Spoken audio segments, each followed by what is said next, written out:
Jeshi la polisi mkoa wa Mwanza kupitia dawati la jinsia na watoto kwa kushirikiana na wadau mbalimbali wakiwemo shirika la Wote Sawa limepanga kutoa elimu kwa jamii kuhusu ukatili wa kijinsia na watoto ili kupunguza uhalifu, huku wazazi wakitakiwa kujisahau kwa kuwa bize kutafuta pesa hadi wakasahau wajibu wao wa malezi kwa watoto hao. Kamanda polisi mkoa wa Mwanza Wilbrod Mutafungwa amesema elimu hiyo itatolewa kwenye wilaya mbili za Nyamagana na Ilemela, huku akitarajia pia kuzifikia kata 21. Mimi ni Bakari Chijumba. Jeshi la polisi katika mkoa wa Mwanza, kama ambavyo tumejipanga katika kukabiliana na matukio ya kihalifu, tukiamini kupitia mkakati wa jeshi la polisi wa kwanza kabisa katika kushughulika na uhalifu unaolenga kuishirikisha jamii katika kuzuia makosa ya kihalifu.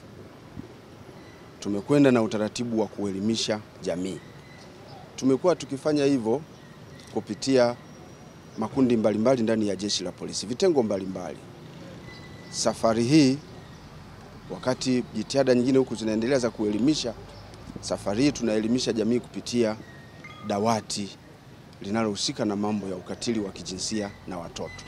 Tutashirikiana na NGOs ambazo ni Railway Children, tutakuwa na Wote Sawa, SOS na maafisa kutoka ustawi wa jamii.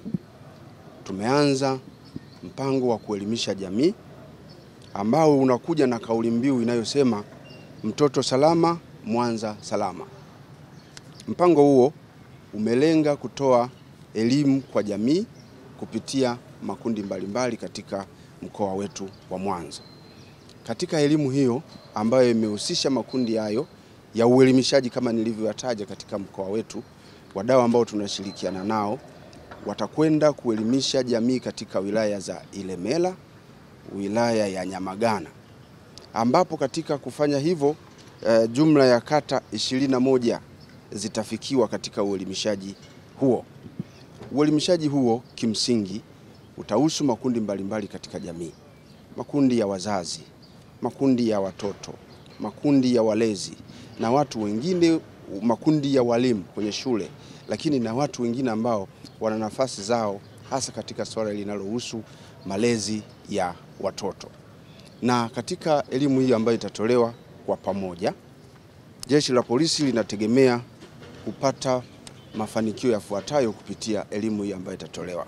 Mafanikio ya kwanza, kutakuwa na kupungua kwanza kwa watoto wanaokaa katika mazingira magumu. Bila shaka katika mkoa wetu mnaelewa, mtu ukiendesha gari katika mitaa katikati ya jiji, utaweza kuona watoto wengi tu ambao wamekuwa hawana malezi ya karibu, hawana usimamizi wa karibu, hivyo kuwafanya wazagae mitahani na hivyo kujiingiza katika wimbi la uhalifu.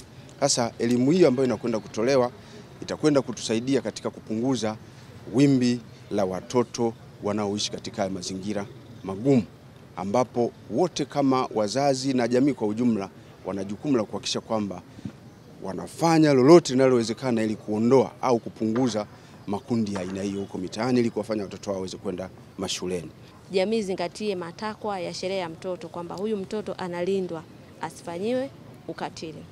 Lakini hapo tunaenda kuhamasisha jamii pia kwamba wazazi, mtoto mtaa hauzai mtoto.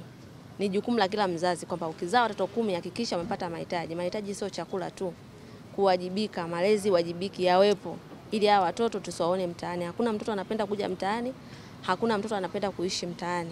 Ila tu ni hali za familia ambazo tunasema kwa njia moja au njia nyingine ni jukumu la mzazi, na ni wazazi pia wamekuwa, tunasema katika karne hii wazazi wengi wamekuwa bize kutafuta hela wakisahau wajibu wa malezi kwa watoto wao. Kwa hiyo sisi tunaamini kwamba kupitia kampeni hii na tusimalize kabisa, lakini tunaenda kupunguza vitendo vya ukatili kwenye jamii, lakini pia wazazi kwa kukumbusha kwamba sio jukumu la polisi kulinda kila nyumba, lakini ni jukumu la kila mmoja kuangalia wanajamii wake, familia yake, lakini pia ni nani anaishi naye, lakini pia kuwajibika kuhakikisha usalama, lakini pia hali halisi ya familia yake wanapata mahitaji yote ya msingi.